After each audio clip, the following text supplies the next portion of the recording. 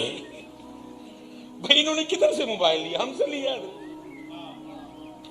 میرے بیٹے نے میرے ہاتھ میں کب قرآن دیکھا تھا کہ یہ بھی قرآن پکڑتا؟ اب دیکھیں نا جب بزرگوں نے تربیت کی ہے. لکھا کوئی بزرگ تھے اپنی بچی کو لے کے نا مچھلیاں پکڑنے چلے گئے. اب وہ کرتے کیا تھے؟ وہ مچھلی پکڑتے پیچھے اپنی بچی کو پکڑاتے. وہ کیا کرتی؟ مچھلی پکڑ کے نا اس کو دیکھ کے وہ پھر پانی میں پھینک دیتی. اب حضرت کو نہیں پتا کہ پیچھے کیا چل رہا ہے. اب ان کے خیال میں کافی مچھلیاں جمع ہو چکی ہیں. جب دوپہر کا وقت قریب آیا انہوں نے وہ مچھلی پکڑنے کا جو وہ کانٹا تھا اس کو لپیٹا اور اپنی بچی کو کہتے ہیں بیٹا دکھاؤ کتنی مچھلیاں ہوئی. اس نے کہا بابا مچھلی تو کوئی بھی نہیں. انہوں نے کہا میں نے تو اتنی پکڑ کے دی تھی. انہوں نے کہا ہاں دی تو تھی. تو کہا وہ کدھر گئی؟ اس نے کہا وہ تو میں نے واپس پانی میں پھینک دی. تو پوچھتے ہیں پانی میں کیوں پھینک دی؟ اب سنیے اس کو کہتے ہیں تربیت. جب کبھی ہوا کرتی تھی وہ کہتی ہے بابا آپ روز صبح ہم سب کو نہیں یہ کہتے کہ وہی مچھلی جال میں پھنستی ہے جو اللہ کی یاد سے غافل ہو جاتی ہے. جب آپ مچھلی پکڑ کے مجھے دیتے تھے نا تو میں سمجھ جاتی تھی اس نے آج اللہ کا ذکر نہیں کیا، یہ اسی لیے جال میں پھنسی ہے. آپ نے فرمایا یہاں تک تو ٹھیک ہے، پانی میں کیوں پھینک دی؟ تو کہتی ہے بابا پانی میں اس لیے پھینک دی ہم نے نہیں کھانی غافل مچھلیاں، کہیں غافل مچھلیاں کھا کے ہم بھی غافل نہ ہو جائیں.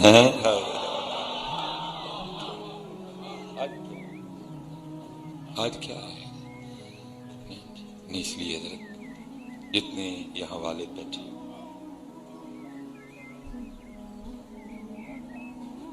یہاں جتنے بھی والد بیٹھے میں سب سے گزارش کروں گا بھائی والد بنو اور اپنے بچوں